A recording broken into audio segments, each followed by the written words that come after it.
was just looking to see if there are more seats. But looks like we haven't got any more seats. There's one here, so if somebody wants to come and sit, I know it's difficult sometimes to move people. There's another one here. People obey that scripture, we shall not be moved. And so if you can move and you want a seat, there's some people standing at the back there. There's one here and one there. It would be fine for you to do that.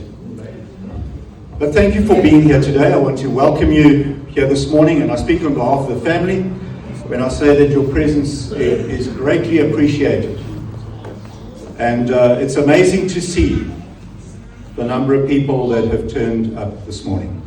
I think we put out 220 chairs, we put out a few more now, and so here's a legacy. I wonder whether this building will see that again, and we are grateful here. And I stand before you here with a tremendous sense of joy. You know, joy isn't about happiness. Joy is not about circumstances. Joy is about the peace of Jesus. And so I stand here with joy, but at the same time, there's this heaviness of grief and sadness and the stark reality of loss, the sense of loss. That's for us. We feel that. Heaven doesn't feel that. And so the loss of someone who's impacted many lives is felt here today. And we are here to remember Chris, to honor Chris and to offer thanks for his life. And to give thanks to God for the incredible work that he allowed Chris to do and blessed him with. And so I want to leave you with just two scriptures that came to mind after I received the news from Trudy that Chris had gone home. And the first was spoken about King David in Acts chapter 13, verse 26. When David had served God's purpose in his own generation, he fell asleep. And so Chris completed what he had to do in his generation. The timing of Chris's death was not a mistake. He's completed the race. He's finished the course. He's kept the faith. And God has now taken him home. And we rejoice in his life. Amen. The other scripture comes from the Psalms. And in fact, this was the one I really thought about. Was this, and sometimes it sounds strange, but it says in Psalm 116, it says, precious in the sight of the Lord is the death of his saints. The saints are precious to God, and there's a precious place at the Father's seat for them. Sometimes when people die, we speak about the loss by saying, I lost so-and-so. But you know, someone's not lost if you know where they are. And so we know without a doubt where Chris is today. He's with the Lord. He's at home with his Savior. And I'm grateful to be able to share something in remembrance of Chris's life with you all. When Belinda and I first met Chris and Trudy, must be some 45 years ago now, I was a forester. And one of the sayings in forestry that I remember is this truth. A tree is best measured when it is down. It's hard to measure trees when they're growing. It's difficult to accurately measure them so that you can work out the amount of timber that's in them, because that's what we had to do. But once it's been cut down, once it's on the ground, it's a much easier task. And that goes for human life as well. At the end of our lives, we can more easily tell what impact that life has made. When you look at a tree, most of it is hidden, or much of it is hidden. Probably half of it is hidden in the ground. Approximately the same amount of tree material is underground in the root system as is seen above the ground. The most important part of the tree is actually underneath the tree. And that goes for buildings as well, of course, we know that. It's not about how good the walls look and how strongly they are built. It's about how good the foundation is in the ground. Remember Jesus' parable about the houses. The house built on the rock versus the house built on the sand. And he didn't say if a storm comes. He said, when the storm comes and blows upon that house, the one in the sand falls. And just as the foundation is vital to a building, so the root system is vital to the tree. And we have experienced fairly recently an extreme storm. As you know, a few weeks ago, I can't remember the date exactly now, but there was devastating destruction as hundreds of trees were blown over. Buildings damaged, of course. And you may have noticed that most of the trees that went down had a fairly shallow root system. It's a large amount of sand or soil that's brought up as that tree lies on the ground now. Those that had deep roots are probably among the ones that are still standing, that withstood that wind and that storm.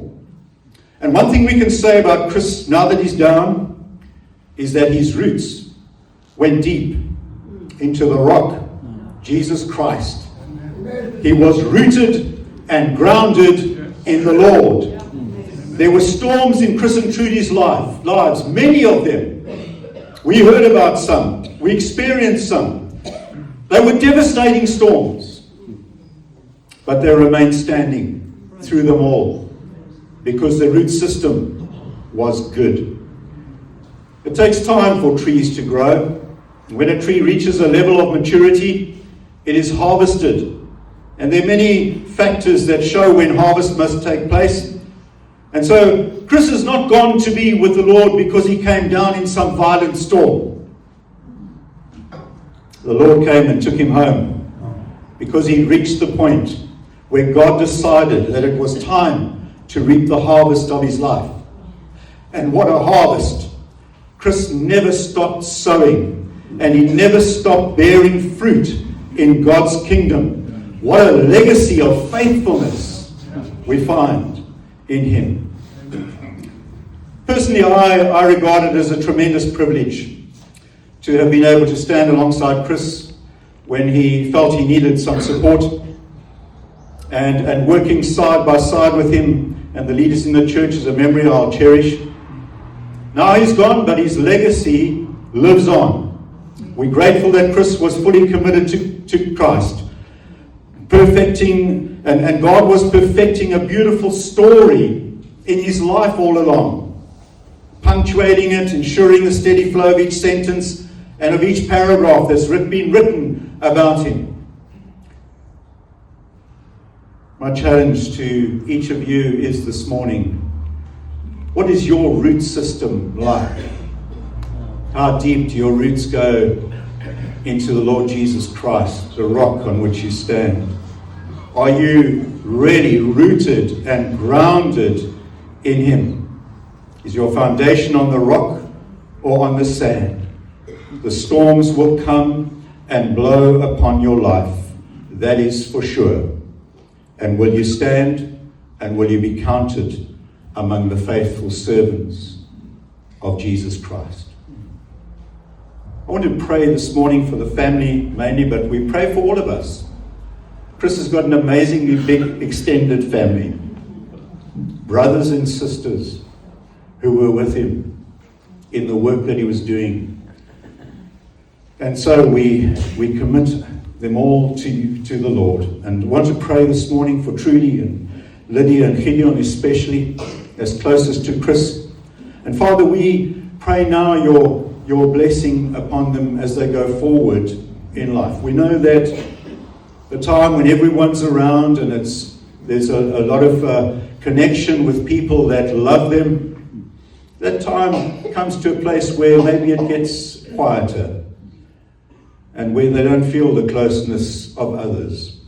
We pray that their lives will be filled with a closeness to you and your Holy Spirit in them, and that they will be strengthened and encouraged in whatever you bring their way. And so we just commit them all to you today, in Jesus' name. Amen.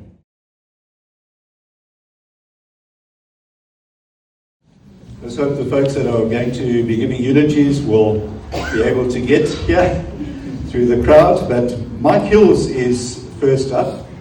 And I met Mike as Johnny Mess, and I see that name is here. And I'm not going to just ask where that came from. But Mike, bless you.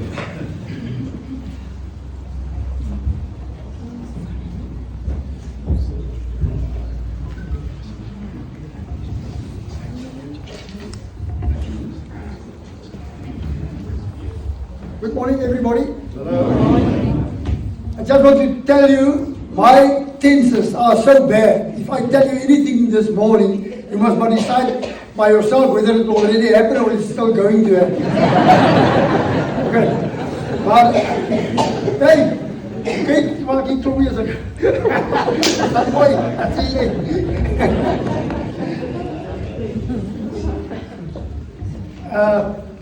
Ik ga voor onze versie lezen.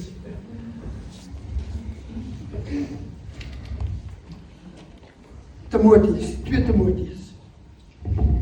Ek beveel jou voor God en voor Christus Jesus, wat die lewendes en die dooies sal oordeel. Ek beveel jou met die oog op die koms van sy koningskap. Verkondig die woord, hou daarmee vol, tydig en ontydig, weerlee, bestraf, bemoedig, deur met alle geduld onderrig te gee. Want daar sal 'n tyd kom wanneer die mense die gesonde leer nie meer sal verdra nie. Christus, tydig en ontydig.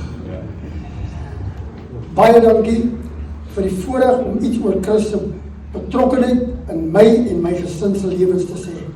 Hy was bekend nie net in ons gesin nie, maar oral waar hy gegaan het, het hy 'n sin van humor en dat hy tydig en ontydig, soos dit in die woord staan, die evangelie kon versprei. Ons was bevoorreg om deur die land te kan ry en by verskillende kerke te kan gaan praat. Christus was glad nie bang om 'n ding reguit te sê nie. Hy het 'n ding gesê soos dit moet wees. En ek het by een so geleentheid het ons by 'n kerk gewees in Ograbies. Soos ek gesê het, ons die land vol getoer. Christus het op sy manier Christus het die manier gehad om na die ouderlinge te verwys as die swart span. En terwyl ek onder die bank wil inklim van skaamte, hy is met die swart span die mekaar. Op hierdie spesifieke dag sien ek een van die ouderlinge as 'n oom wat baie ongelukkig lyk na Christus se boodskap en verwysing na die swart span. Ek het toe Christus aangespreek en sê, Christus, jy's like ou maat, jy kan nie so aan mekaar met die swart span hol nie. En die volgende dag loop ons daar in Ograbies, daar by winkels rond, en wie sien ons? Die oom, die ouderling. Hy vra toe vir my, waar is hy man? Ek nog, nou Smit is by die volgende winkel is hy in. En ek is daar en ek sê, hey Smitty, daai oom soek jou, jy moet kom. Christus kom maar, hy oom kom, hy loop so op Christus af. Hy sê, Steen, in my lewe nog nooit so iets gehoor nie. Wonderlik, dis Christus met gewees. Nog so.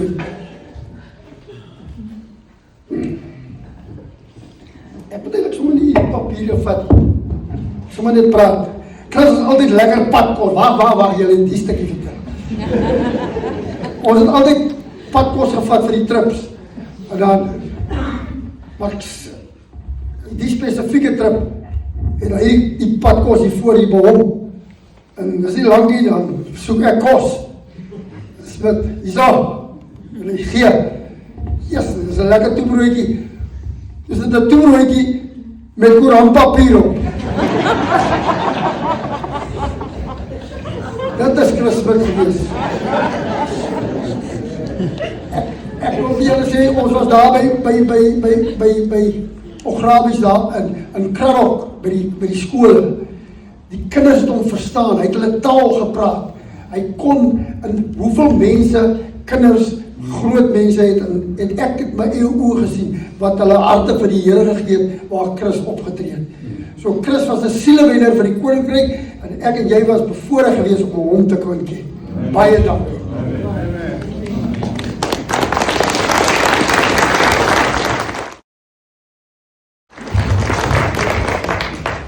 Baie dankie, Mike. Pierre Lamprecht is next.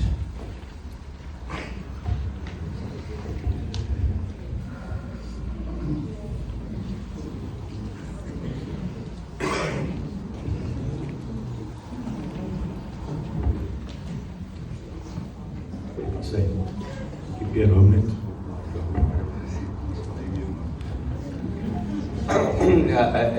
Ek en Chris het vir 36 jaar saam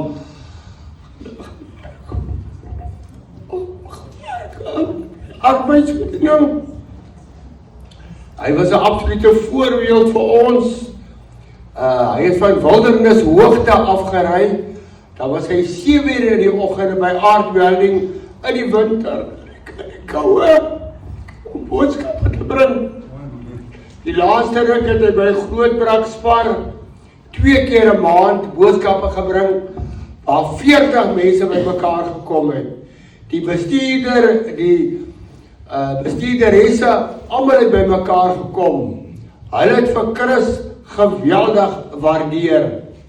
Ek en Alfred Arbeidsbediening se tolk was bevoorreg om vir baie jare saam met Chris Tilden toe te gaan in die sendingveld. Hy het die gawe gehad om die span bymekaar te hou. Ek het baie kere agter hom gestaan in die til. En dan sien hy my nie. Dan vra hy vir die mense, is julle sake reg met die Here? Dit was Chris Smit. Hy was 'n ware kind van die Here. Hy's vandag in die hemel. En eendag gaan ons vir Chris weer sien. Hy het omtrent 10 keer gepreek in Dannebaai NG Kerk, 3 keer in Hartenbos NG Kerk, as hulle die hele oggenddienste vir arbeidsbediening gee. Blakkie Swart, arbeidsbediening se voorsitter, wat vanmôre hierso is, het baie groot respek vir Chris. So ek wil net vanmôre vir Chris Smit eer, 'n ware kind van die Here, wat naby aan die Here gelewe het, en wat sy passie was om mense vir die Here te wen. En dan wil ek net afsluit by die volgende. Chris het elke jaar arbeidsbediening se sake ete gelei, waar daar 300 mense, 270 tot 300 mense bymekaar gekom het. Hy het elke jaar die afsluiting vir sake mense gelei, waar 200 mense 8 uur die oggend bymekaar gekom het. Hy was goud werd vir arbeidsbediening, so alle eer aan die Here.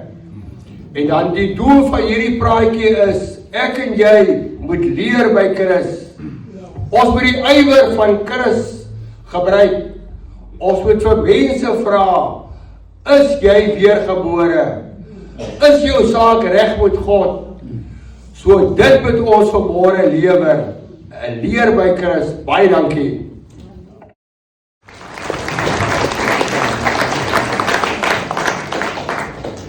Dankie Pierre. Blakkie Swart. Next.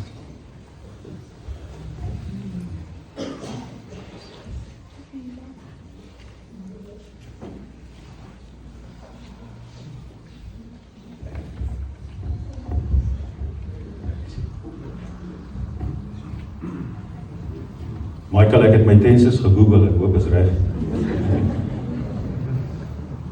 Tribute to Chris Smit. Thank you very much for the honor on behalf of Arbeidsbediening Mossel Bay to pay tribute to Chris Smit today. It is indeed a great privilege. 36 years ago, Chris met Perry Lambrecht that just spoke. He's our full-time worker in industrial ministry, or as we call it, Arbeidsbediening in Mossel Bay. And at Perry's invitation, Chris immediately decided to join Arbeidsbediening, and it was also his choice to serve specifically through the Mossel Bay branch.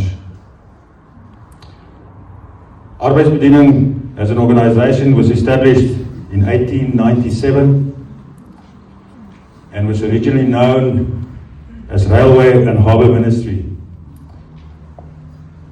This year the Mossel Bay branch is 41 years old, and we see ourselves as an extension of the church because we reach out to people in the workplace who may not belong to a church or may never attend a church service, and we proclaim to them the salvation of Jesus Christ.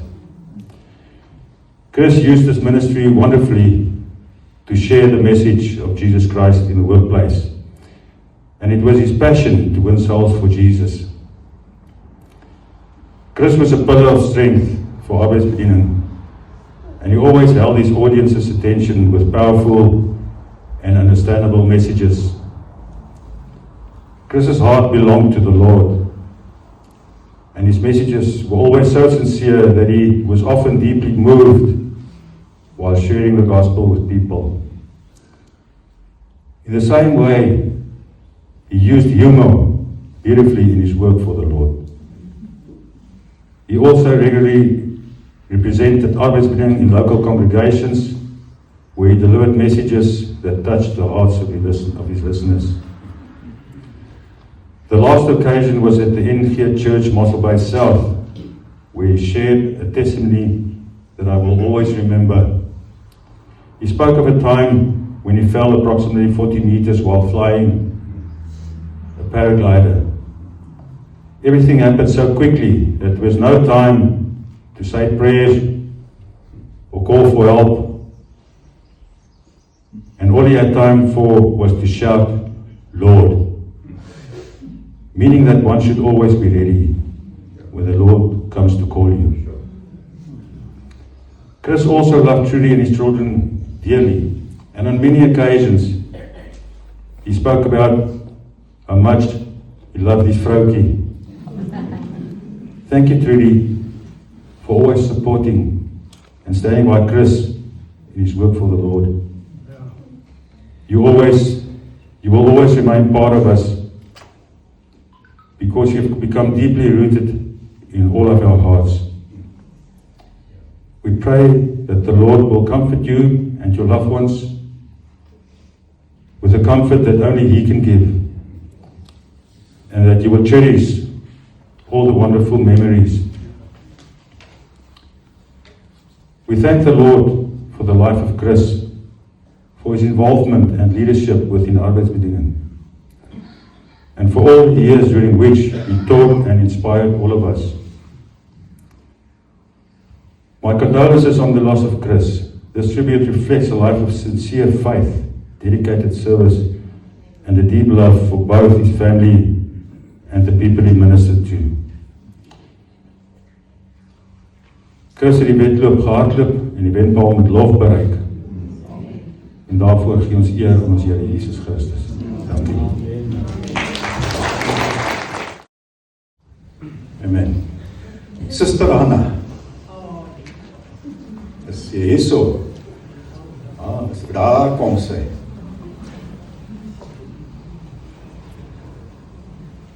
Anna asked whether she could say something this morning, and we couldn't refuse that. She's known Chris for many, many years, but let her give her testimony. It's a beautiful testimony of Chris's ministry in the lives of people. And Anna has blessed us. Kan jy hier bo kom staan, Anna, of jullie daar onder staan? Jy wil daar onder staan, right?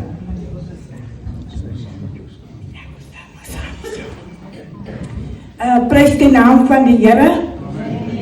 Ek is vanmôre dankbaar en ek is bly vir die God van die hemel. Dat die Here dit so moontlik gemaak het dat Anna hier kan staan. Ek is bly vir Suster Trudy en vir Gideon en vir Lydia en almal wat dit vir my so 'n moontlikheid gemaak het dat ek hier kan staan en te kan vir u vertel hoe het die Here by Anna se lewe deur broer Chris het ons harte vir Here kon gee. Ons het op 'n plek in 'n plaas gebly in Wildernishoogte. En prys die naam van die Here en ek het gehoor en daai tyd toe was dit mos baas en mis. Toe hoor ek hier is 'n baas wat loop 'n preek vir die mense. En maar op 'n tyd toe kom die baas by ons uit met sy gitaar en sy Bybel in die hand. Hy sê ek kom vir julle 'n diensie doen. Maar ek en my man ken nie die Here nie. Maar die Suster Trudy en broer Chris kon my kinders ook by die Here uitkom. Sy was in 'n sondagskool juffrou gewees. En jy weet, broer Chris het hy aan die koortjie gespeel. Toe Jesus deur Jeri toe gaan, het hy siekes gesond gemaak, en blindes het gesien, en krepeles het geloop. Maar ons was siek van sonde, en ons was blind in die sonde.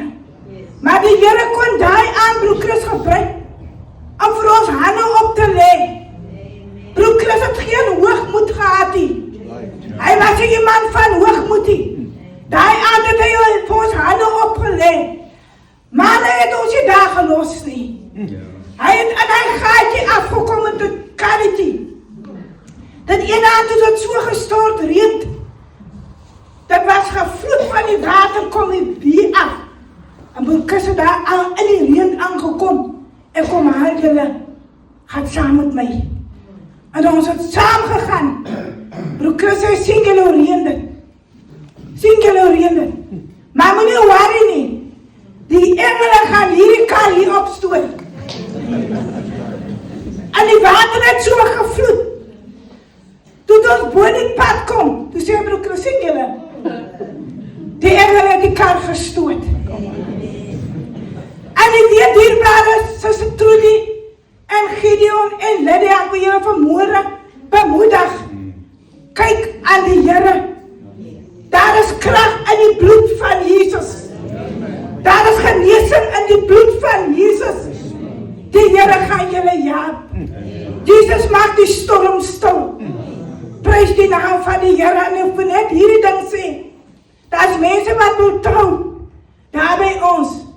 En broer Chris het gekom na my huis toe. En broer Chris het die mense binne my huis kom trou. Dit was die mooiste troue in Wildernishoogte. Weet jy, Gideon, wat alles gebeur binne my huis? Die ete was aan die land gewees. Dit was mooi gemaakt gewees. Broer Chris was so trots oor dit gewees. En daarom dierbaar wil ek vanmôre vir u sê, ek is bly, Suster Trudy, ek sal jou alleen los nie. Ek het 'n paar jare by die mense gewerk, en weet dat ons het 'n baie goeie, tot vandag toe, het ons 'n baie goeie verhouding met mekaar, in die Here seën.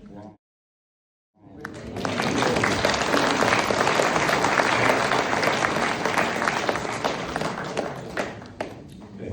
Trudy and family. You're going to stand at the top there. I feel comfortable down here. I asked my family to stand with me. Maybe, did you want to say something first? Yeah. Thanks everyone for coming. There's so many good friends and people that cared for my father, so thank you so much. Well, I want to say that I had the best father. The best father a son could want. And I like to believe that in the latter years, I was the best son a father could have. Thank you. Amen.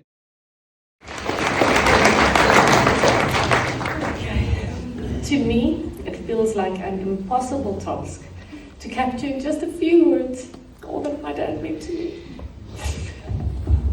Sorry, I knew it was going to happen. His presence, his love and his wisdom will never be forgotten. The words we use to describe and remember my wonderful dad and the life he lived will never run out. While looking through old photographs of him, I came across this sermon he prepared for my wedding. At the end of that sermon, he included the lyrics of a song. I believe those words beautifully reflect the way he lived his life, with faith, kindness, and love. So today I'd like to share those same words as a tribute to my dad and as a reminder of the legacy he leaves behind. When it's all been said and done, there's just one thing that matters. That I do my best to live for truth, that I live my life for you. When it's all been said and done, all my treasure will mean nothing. Only what I've done for love's reward will stand the test of time. Lord, your mercy is so great that you look beyond our weakness and find purest gold in miry clay, making sinners into saints. I will always sing your praise here on earth and ever after, for you've shown me heaven is my true home. When it's all been said and done, you're my life, you're my all. When it's all been said and done, there's just one thing that matters, that I do my best to live for truth, that I live my life for you. Then he typed in big bold letters, Lord, I live my life for you. May we continue to keep his memory alive, not only in our words, but in the way we live our own lives, with the same warmth, generosity, and love that defined his.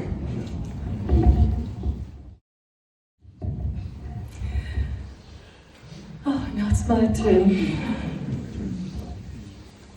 Maybe I must just start by saying, because the message is coming after this, that we are so grateful for all of you attending, as Steve said. People have come from far. I'm scanning through the crowd here, and I see people from Tilden Mission Station, and I see people from PE, my family from there, and far, you've come so far. Thank you so much. I can't even begin to think how to thank you. Thank you is just such a little word, but it comes from our heart. And I'm so grateful that everyone has just been so good. You know, we've been fed by this fellowship this whole week. The flowers we received, all the messages. I honestly stopped counting at 4,000 WhatsApps and voice messages, and they're still coming from America, from Canada, from Germany, from all over the world. And I think to myself, I wonder what he would have said. Was he here today to realize all of this? I think he often felt that, nobody knows what he does. But Jesus knows what he does and what he did. And I see him in heaven. And I think he received a crown for righteousness and for winning souls. Yeah. So before I go on with what I want to say about my husband, because I want to honor him, I really just have to say something. I could never be very silent anyway. But when it comes to thank you, I can't mention all the names. Please just receive a big thank you from our heart, from our family. Here we are. I knew this day was coming. We expected it. He wasn't well. The last while he was really struggling. And he had a mission. We're going to visit our son in Piet Retief. And it all worked out so beautifully. We said goodbye to everybody. We met up with friends in Willowmore. His last message he preached was on Willowmore Farm, where we always go on for outreaches, in old Doug's house. In the rain, in the storm, he walked. He got wet to the skin to go to this humble little home and share the good news of Jesus. And then after that, there were farmers who gathered. We had a big supper together. It was like just saying goodbye to old friends. And that was the last bit of the journey. And you know what? All the while we traveled, he had a new radio in his bakkie. I've got to tell you this. But neither of us knew how to work this radio.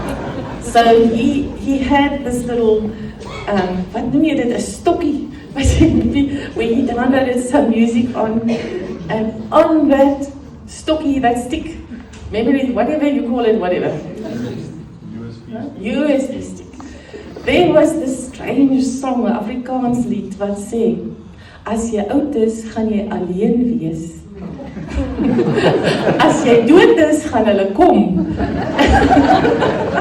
And then he would sit there and this jolly things played over and over and over and over again. And then he would sit there and smile and do this to me.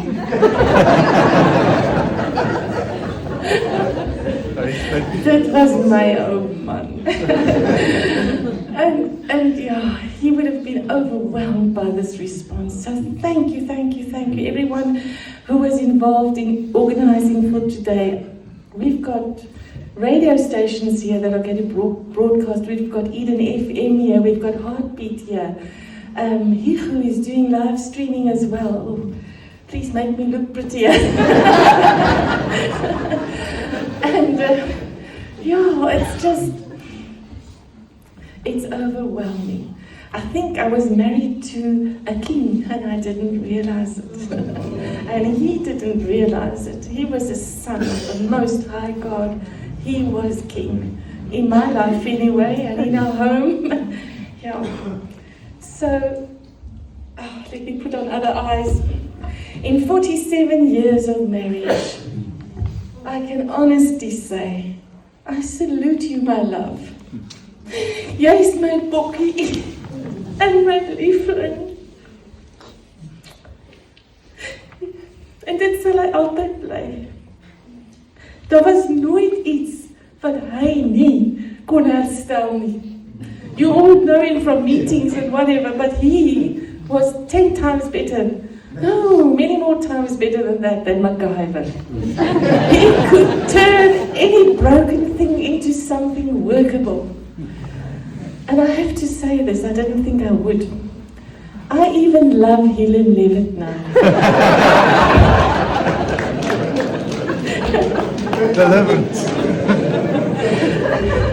You know what? I always used to be so irritated by the stuff he would bring from Helen Levitt and dump it in the backyard. I teased and I said, well, my real name is Hiltrude, so that would go for the hill. And Chris, and I would say, well, this can be called Helen Crisset. But you know what? When death knocks on your door, the perspective changes completely. And everything is so precious. I'm so sorry I said those things. Really. But I'll have to do something about it. He was an electrician by trade. He helped people. He was the worst business person because he worked with his heart. He helped widows and less privileged, and he never really asked for money. He just said, it's something I'm doing for the Lord. Oh, whatever you think it's worth to you. But God always supplied. He could fix the car's engines, my washing machines. I was so spoiled. I really, honestly was spoiled in that way. He didn't believe in debt. Not a cent of debt did he leave behind. Everything he did, he made a plan. If you can't afford it, you go without it, you save up and you buy. Or, in the end, you make a plan. You go to Helen Levitt, you fix it up, and you got it. He never believed, when he built this church, this little building, with the help of the leadership here, they agreed on principle that they do it cash and said God will supply. And God did supply. He has been faithful. And I'm looking at Peter here and Charmaine and all the elders and the leadership here that have been so wonderful in supporting us, walking this path with us. What a journey. And I'm so proud this day to say that we could be part of that together. Thank you for your input. We learned a lot. I still laugh in my heart about how God went about to take 2 poor missionaries and give them the responsibility of Wilderness Christian Fellowship. We learned it was on-the-job training. But one thing I saw in my husband was that he loved people. And I've come to the conclusion that, you know what, it's not how much you know. It's important, but it's how much you care that really matters in the end. My punt. Chris never broke a promise. He never went back on his word. He never arrived late. He was a man with integrity. and he was faithful. I knew I was loved by him. I never once doubted his intentions ever, that he would have intentions towards someone else. He was committed to me and to our family. As ek sy sakke leeg gemaak het om te was, het ek nie bang gewees, daar gaan iets in het wees wat nie daar moet wees nie, vir my 'n skok gaan gee nie. Weet julle wat was in sy broeksakke en sy hemsakke? Sweeties. En stukkies geldjies. He had a great discernment. He could read people so well, or situations, and he was always proven right. Hy was 'n lig.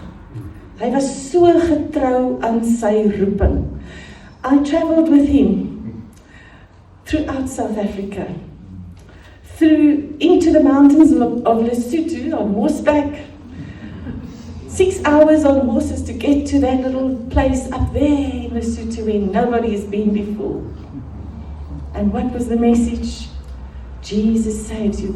I'm sorry I'm taking a bit longer, but I just need to share this. There's one story of Lesotho that one story of Lesotho, I'll shorten it. They had to go to a place called the Dark Forest, and it was known as a place where there's still cannibalism, or it was, and where people have never heard about Jesus, and there was a lot of witchcraft. So we put a lot of prayer into that, but only the men went there. So I couldn't go along, but the story is so wonderful. When he came back, he told me that they went up to the village and went through all the things that you have to meet the chief and get permission and so forth. And eventually the whole little village gathered and listened to the message, and he preached on blind Bartimaeus. And the chief was the first one to kneel out, and most of his village with him. And it was about 2 years later, we went back to Lesotho, and we saw that we heard this noise, and down the hill came this little lady, and her face was shining and smiling, and she said to us, "Do you remember me?" She said to Chris. He says, "Sorry, I don't remember you." She says, "I come from the Dark Forest, and I've taken that message of blind Bartimaeus, and I've walked to faraway villages, and I've shared the message of Jesus Christ with all those people, and many, many people gave their hearts to Jesus." And that's what it's about. Nothing else matters. It's this good news that Jesus Christ can save people, that He is still the same yesterday, today, and forever. Okay. Then we also went into the Transkei this is the 70s and the early 70s, late 70s and early 80s. We drove into the Transkei, slippery little narrow roads, and in the Ciskei, through the dry Karoo, up to Uppington, to just spread the news of Jesus. No salary. We walked by faith. And God supplied, because the old missionary that Chris worked with initially, Brother Muggleton, said, if you do God's work, God's way, you will have God's supply. And I stand here today as a witness to that. God blessed us with a lovely family, and nothing changed. We lived by faith. And our God never let us down. Our honeymoon was spent preaching on farms in Swellendam area. Chris lived Christ, and he had a zeal for God that was consuming. And that was the Holy Spirit. We were a team. People always talked about Chris and Trudy. We were always together, but we also each had our freedom to function in our own calling. He never held me back in any way. And I also never opposed him. I never said, I don't think you must go and you're leaving me alone again. No, that was God's calling on our lives. That was what we were here, what we are here for on earth. So I've got something to get used to now. The Chris is not next to my name. but somehow I think it's going to be okay. Because there's still purpose for me. I still have to carry on and carry this flame and be the light and follow the example of my husband. We came through a fire. Ons hele gesin, die huis het afgebrand, you all know the story. And we stood and we realized, we just experienced the restoration of the Lord. God restores. That's something I learned. Ek is so dankbaar vir die jare wat ons saam gehad het en ek is so ryk vandag in ondervindings en geestelike lesse en die voorbeeld wat hy gestel het aan ons oor hoe ons die geloof moet behou en in dit te bly. Toe hy sterf was hy weggeneem in 'n paar sekondes. Net soos die versie wat sê, in the twinkling of an eye. Dit was letterlik 10 sekondes dink ek, want ek het net omgehardloop van hier deur van die bakkie tot die ander kant. En toe by hom kom is hy weg.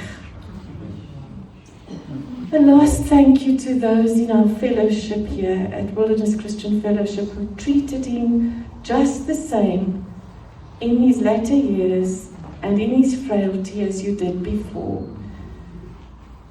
You made him feel valued as not only their pastor but their friend, and that meant a great deal to him.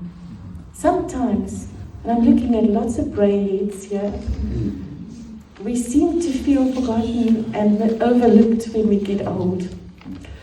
Nobody really knows who you were. Let's not do that to each other. Let's value one another. I thank you all. Thanks, Trudy and Gideon and Lydia. Bless you for that.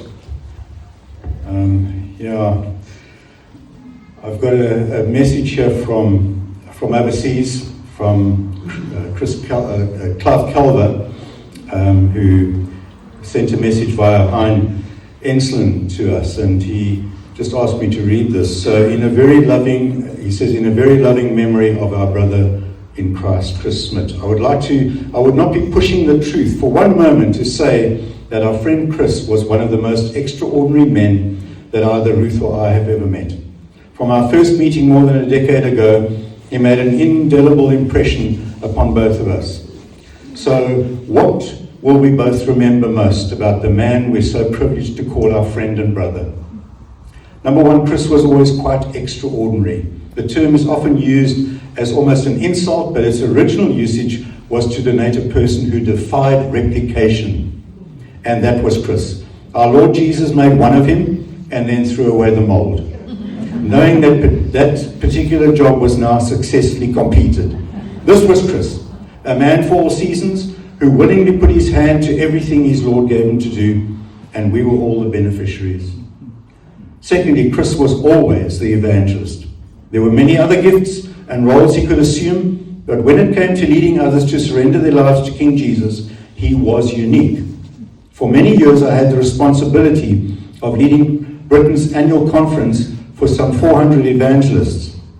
So this was a gifting with which I was very familiar, but I can assure you that whenever I was in Africa, I was reminded that Chris Smith was outstandingly gifted. In fact, he was almost incomparable. Thirdly, Chris was always encouraging, but perhaps our friend gained enormously from Trudy, and especially in this respect. We will all miss him so much. For family, friends, and church, all have a huge hole to fill, but Chris will be smiling in glory, and we have the privilege of remembering with deep love and gratitude. And I may, if looking after Trudy as Chris would have wanted, and if I may, of looking after Trudy as Chris would have wanted, also of changing a little of this world for Chris again as Chris would have desired. Goodbye, old friend. We will see you later. In Jesus, Clive and Ruth. Sorry, I'm not reading that well. We just got some eulogies that you want to shine up there, is that right, Stephen? Okay.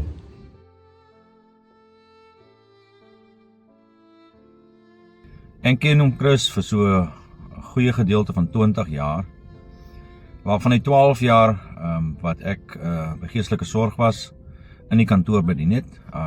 Maar sy totale tydperk wat hy bedien het was 26 jaar. Ek het Chris leer ken soos Chris homself altyd voorgestel het. Chris Smit. En hy het vir my 'n goeie voorbeeld geword van iemand wat geleef het wie hy is. Sy naam beteken 'n Christusvolger of 'n Christbearer. En so het Chris geleef. Elke dag onbeskaamd Christus se naam gedra. Hy was nooit skaam om die evangelie te deel nie. Hy kon in enige situasie en enige tyd met enige persoon oor Jesus praat. Elke dag sy kruis opgetel en Jesus gevolg. Ek dink dat Chris so na aan Jesus geloop het, dat as ons die stof op Chris se skoene moes vergelyk met dit wat op Jesus se skoene is, dan sou dit dieselfde gewees het. Net soos Jesus het Chris nooit versuim om siekes, gevangenes, armes, weduwees of wese te besoek, voor te bid of te bemoedig nie. Of dit op die straat, in die gevangenis, in 'n plakker sit, of by rabbiestamp, of in die hospitaal was die saak gemaak nie. Chris was die broer, die pa, die oupa of wat 'n persoon ook al nodig gehad het op daardie stadium. En Chris het nie net opgedaag nie. Hy het altyd iets saamgebring om te gee. Of dit nou 'n sweetie in sy sak was, of vrugte of wat ook al, het Chris nooit genoeg gegee nie. En hy het altyd gesê, jy kan nooit meer gee as wat God vir jou gegee het nie. En net soos Chris altyd in die fisieke wou gee, het hy nooit 'n geleentheid laat verbygaan om die woord te deel nie. Chris het menige oggende dou vir dag opgestaan om by besighede op die radio, in die gevangenis, in huise of enige plek die woord te bedien. Hy het altyd gesê hy kan nooit nee sê vir 'n geleentheid om mense van die Here te vertel nie. Iemand wat die waardes wat hy uitgeleef het op 'n storie manier aan mense gedeel het. En baie van daardie stories het sy eie lewe uitgekom.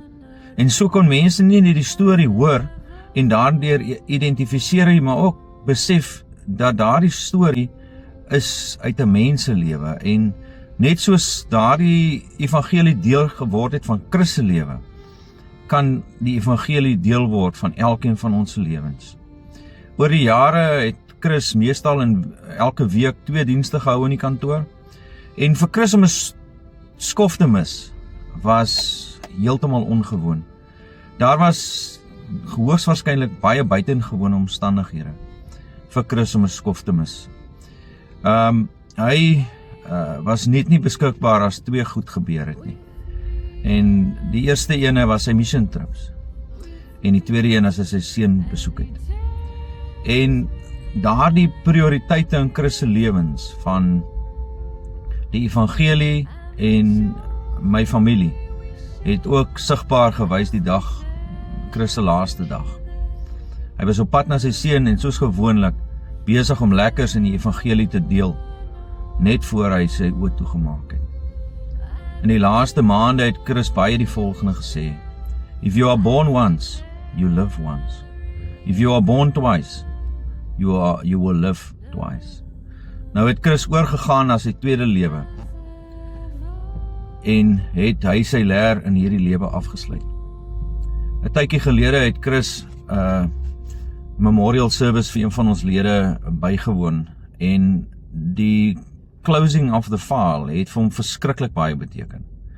En ek dink dit is net gepas dat ons vandag om Chris Smit se leer ook sal toemaak.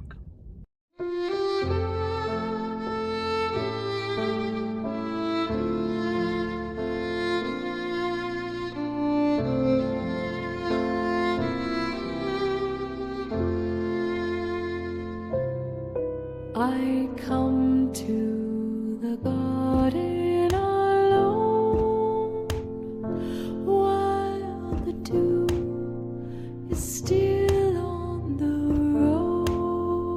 roses, and the voice I hear falling on my ear, the Son of God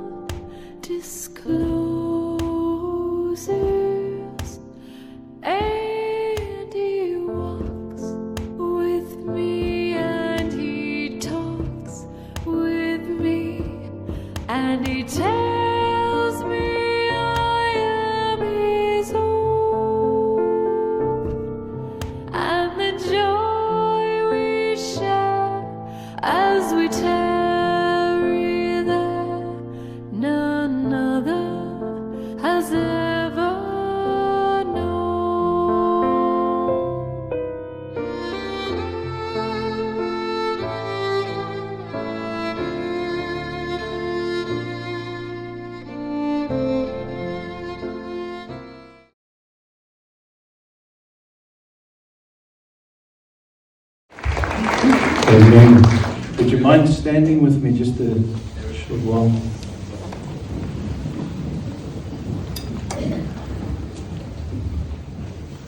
Father, we just glorify you and Holy Spirit. You are so welcome here. You are so welcome in this place. As we celebrate this life well lived, help us now in our hearts, Father, to find the peace that transcends the understanding.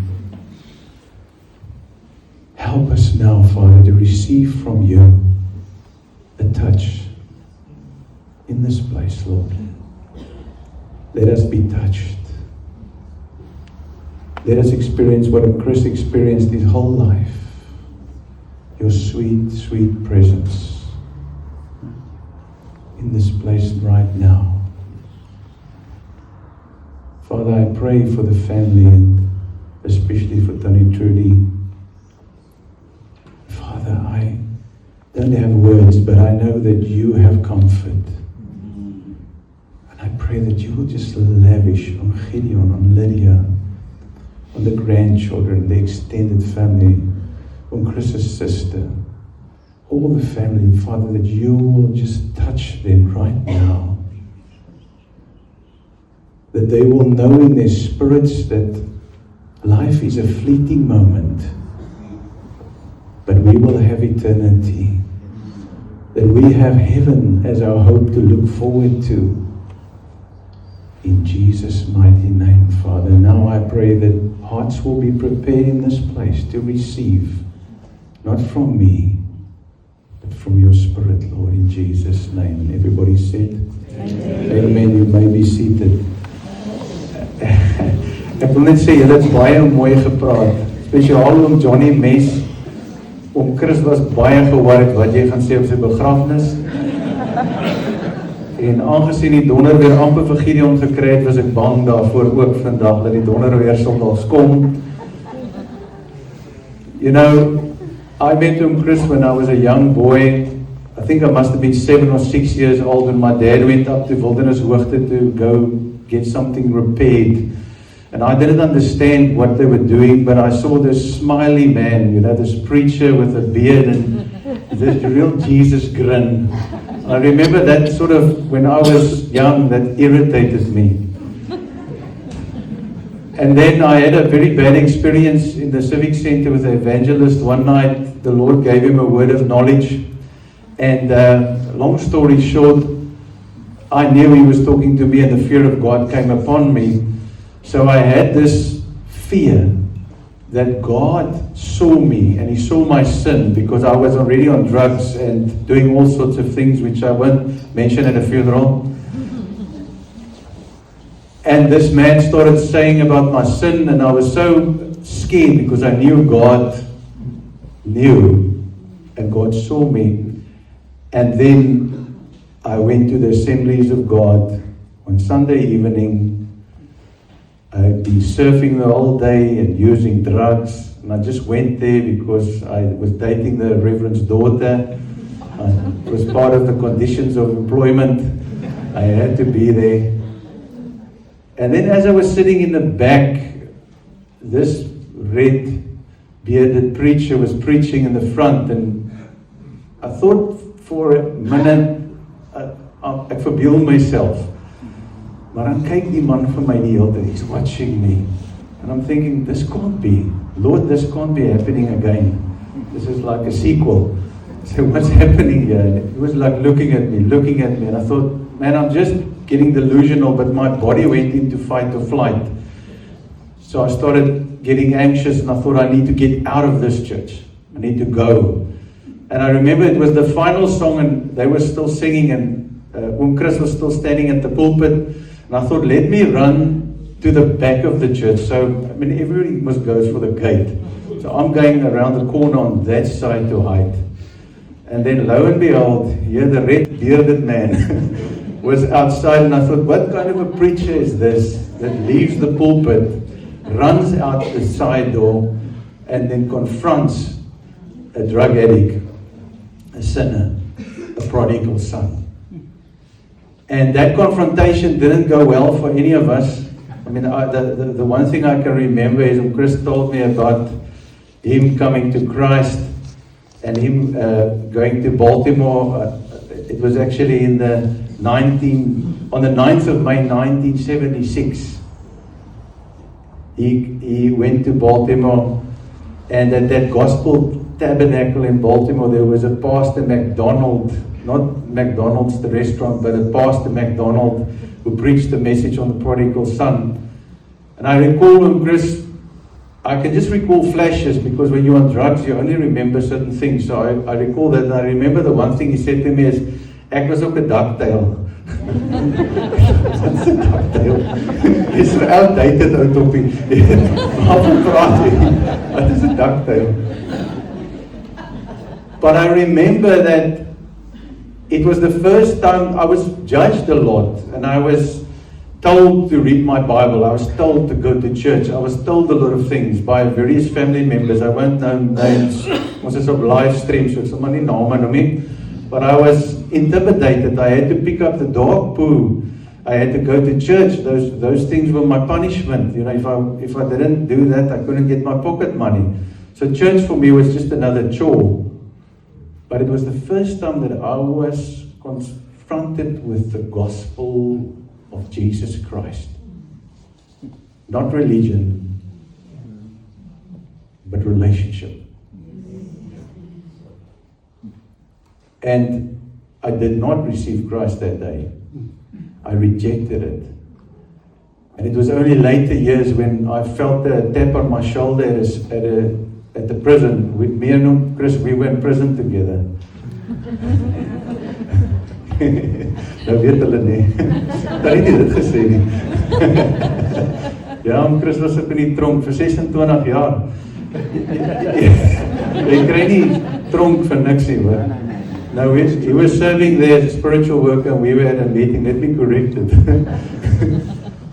Chris, he used to enjoy my sin for him, maar ek weet nie so mooi van Tannie Trudy nie. Sy was altyd die bad van die jokes, as hulle sê. And there was a tap on my shoulder, and then he said to me, "Are you Murphy?" And I said, "Yes." And he said, "Do you remember me?" And I said, "Yes, I'm Chris." And then we reconnected, and he said, "You know what? I'm ecstatically happy now." I don't know if he was like amplifying it, but he said, "Now my life work makes sense." You know, so here is a product that those were his words, not mine. Here is a product of his life work, because the Lord had to dispatch all the angels, and all the demons were around me, and I lived this lifestyle of drugs and of addiction and of selling drugs and breaking in and stealing and doing all of that. And all of a sudden, Chris says, "This is really validation for my ministry." Because that time when I closed the gate on him, the time when I ran from him, those times when I rejected him, he thought that the seed of the gospel did not penetrate my heart, and yet it did. And from there onwards, we started ministering on radio together. We started doing things together, just fellowshipping together, talking together. And this year, January, we had this radio campaign where we had 2 radio shows in 1 week. And the Lord really started moving upon the message that he preached. And this was the message of the prodigal son. He first of all told his testimony, and then he shared the message of the prodigal son. And the Lord just moved upon the message to such an extent that within a period of a few months, we had reached over 1 million people. And I went to him and I showed him and I said to him, "Chris, kyk hier, man, die mense hou van jou." "Nee broer, niemand wil na my luister nie." Ek sê, "Kyk hier jong Chris, hierdie een video het 100,000 views, die mense love hom." Daar's mense in die binneland wat sê om het daar kom preek. But he was such a humble man. He was such a servant. He never wanted fame, he never wanted fortune. He just wanted people to serve Jesus. And this message is called, "Where is your heart?" Because at some stage his heart was hard. He told on radio, he said that his mother used to call him a little preacher, and he went the opposite direction. He became an electrician, he became electrical engineer on Saf Marine on the ship. He went the opposite direction. He says when he drove away, he saw his mom and his his dad in the rearview mirror, but he didn't wave. He said he felt so bad. When he came to Christ, he wrote them a letter. He felt so bad that he had rejected the call upon his life. But then on the 9th of May 1976, he describes it that it was almost like a gamble. They were standing outside on the docks in Baltimore, and this one guy, Morley guy, who was a Christian who modeled Christ so beautifully on the ship to them, he said to them, listen, don't you guys want to come with us to a church service? And they said, listen, we've got a taxi coming. We're going to go to Washington, D.C., and we're going to go see some of the sites. But if our ride comes before your ride, we'll leave with our ride. But if your guy comes first, we'll go to church. And lo and behold, he went to church because the guy came. He said on the way to church, he almost jumped out of the car because this driver was an ex-drug addict. And he was just talking about Jesus all the time, and he couldn't stand it. So he wanted to jump out the car, but he said the robot went green and the car went on. But in the church, as this preacher started preaching, this MacDonald preacher, he says, this guy must have been talking about his own son when he spoke about the prodigal son. Because he says this guy was weeping. And he says it's the first time that he really experienced the presence of the Lord touching him in such an awesome way. He says that when he opened his eyes to look, his hands were in the air, but he didn't know how his hands got up. He says then he found himself moving to the front for an altar call, but he didn't know how he was moving. It was as if the Holy Spirit was just guiding him. And the Lord touched him and transformed his life, and he was never the same again. You know, God wants that kind of encounter for each of us. Where is your heart this morning? You know, our hearts get wandered easily, our hearts stray easily. We are people, I was looking at Luke 15, and we are people, we get lost so easily. We get lost, you get in Luke 15, you get the lost sheep. And a lot of people are like the lost sheep. We drift away. Sometimes we just eat a bit this side, and then we eat a bit that side, and then we find ourselves away from the shepherd. Where is your heart? I ran away from the call of Christ on my life. I ran away of the unction of the Spirit. And don't run away this morning. As you are at this place, online, wherever you are, this place, this time, where is your heart? This is a time of repentance, of correction. Some people here might need to rededicate their lives. Some people here might need a course correction, like the lost sheep. You just moved away from the shepherd, eating on this side and eating on that side. When you find yourself, you look up as a sheep and you don't see the shepherd anymore. You've lost your way. People, this is serious, and I believe this is what Chris would want me to say to you this morning. Serve Jesus. Put him first. Then you get the lost coin. Now you dropped, you've had trauma, you've had hurt, you've abandoned your faith, you've abandoned your calling. The call this morning is to come back. It's so easy. And yet for us it's so complicated because we think it's complicated. We make it complicated.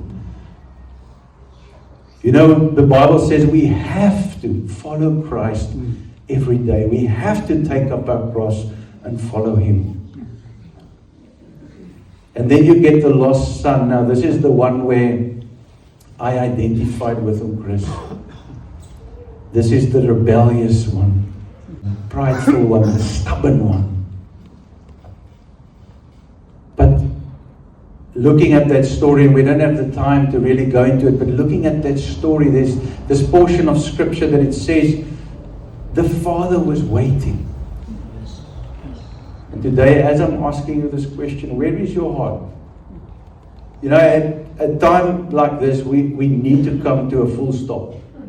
We need to do a stock take of our lives. We need to look at ourselves. The Bible says we need to work out our salvation with fear and trembling. We need to look at it and say, yes, we are honoring Chris Smith. Yes, we are celebrating his life. But yes, we also want to join him in the eternal glory. We don't want to sit here and just eat cake and enjoy ourselves and say, oh, that was beautiful and almal het so mooi gepraat. But we want to use this day, this time to say, something's going to change after today. I am willing to make a choice. I'm willing to stand for Jesus. If you don't stand for Jesus, you're going to fall for everything else. And Jesus has to be number one. This rebellious prodigal went out, and we know the story. He asked the father, give me my inheritance. And he went out and he had this wild living. And then a famine hit the land. He got to that point where he was sitting in the pig's den, desiring the food of pigs. And the Bible says, and he came to his senses. This is spiritual. This isn't physical. This isn't religious. I'm talking about relationship. We all have to stand in front of the judgment seat of God and give account for what we've done on this place. And you might feel that a memorial service is not the place and the time. I'm telling you, it is exactly the place and the time. Because it's sudden. It's sudden that we leave this planet. It's sudden that we lay down this tent. And we need to be ready.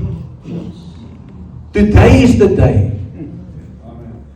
Today is the day where we make a decision and we say, Jesus, I'm going to serve you. Chris was such an example to me.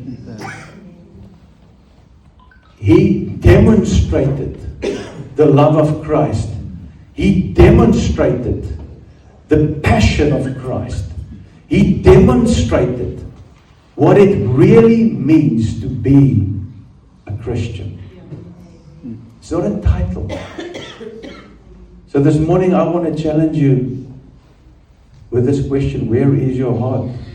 You might have a drifting heart, a damaged heart, or a running away heart. But this prodigal son, he came to his senses and he said, let me go back to my father. And he had this whole spiel that he was going to say to his father, make me a servant.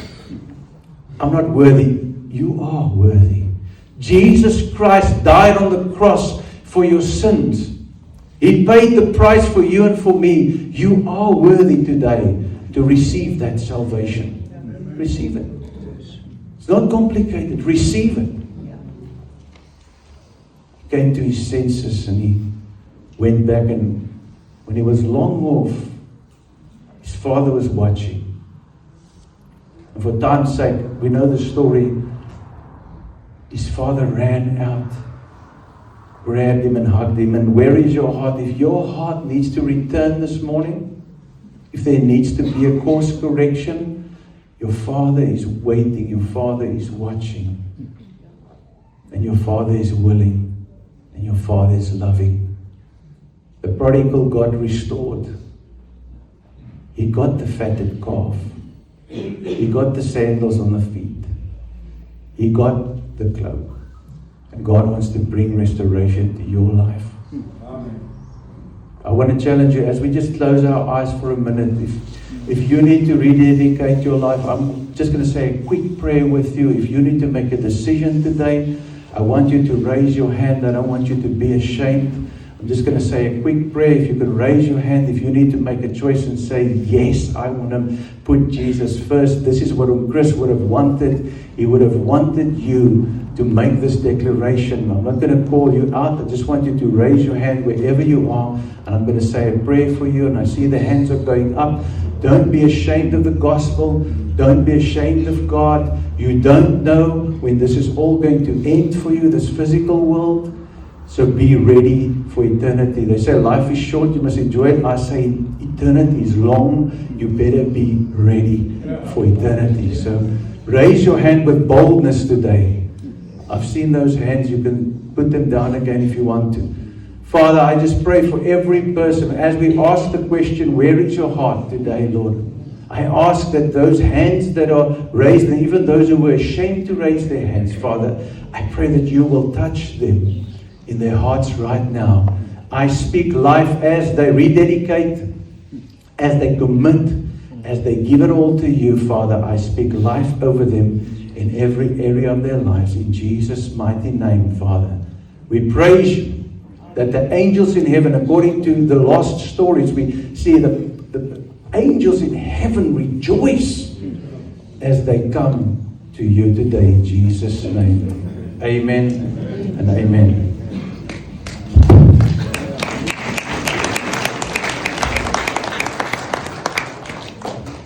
Song that Chris loved by the Gaithers. So let's listen to that, and then we are going to be dismissed. I'll just pray for you. So let's just listen to that quickly. Amen. From Luke. My grandpa was someone I loved and someone that I will definitely miss. Even though he's gone, I will never forget him and all the great things he's done. He's always been kind to me and always liked sharing his sweets with me. The last thing I remember about him is when he watched me surf before they left, and I still remember hugging him and saying goodbye, not knowing this would be the last time that I say this to him. I already miss him, and I know lots of people miss him a lot too. But one thing that we all should remember from today on was that he's someone we will never forget about. My grandpa was an amazing man. He always had his sweets or chocolates in his hand. He always teased me about watching Baby Shark. He always told me I had a beautiful voice and I should use it for God and Jesus. He always made me laugh with his corny jokes. I remember the last time I saw him. He was at the beach. He had his hood on, watching my brother surf. He was cold, bothered and sore, but came anyways to show how much he loved us. I believe Jesus welcomed him into heaven and is listening to me right now. Love, Emily.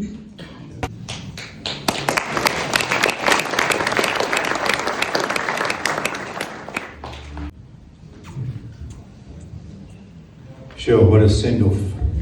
What a blessing. So thanks to everyone. I've learned something today, that if you want to reach people, carry some sweets with you. It's a great truth, and it's a great blessing to know that. You know, I think that many times we think, well, Chris is there in God's presence. And how blessed that is. But we're here in God's presence. I don't know if God's ever left you. He hasn't. And He will never do that. And His Holy Spirit in you is closer to you than Chris is to the Lord right now, maybe. Eh? Just think about it. He's here with you and He'll never leave you. And so the peace of Jesus is with you. Let's stand. I just want to say this from Hebrews chapter 13. May the God of peace, who through the blood of the eternal covenant brought back from the dead our Lord Jesus, that great shepherd of the sheep, may He equip you with everything good for doing His will, and may He work in us what is pleasing to Him through Jesus Christ, to whom be glory forever and ever. Amen. Amen. God bless you. Please let the family go first. I just want to say thank you to everyone who's been involved in preparing for this memorial service. These flowers are absolutely beautiful. Thank you, Lydia. And thank you, Rita. And so bless you all as you go. Enjoy something with us and spend some time sharing with those that you love. Amen. God bless you. Let the family first go.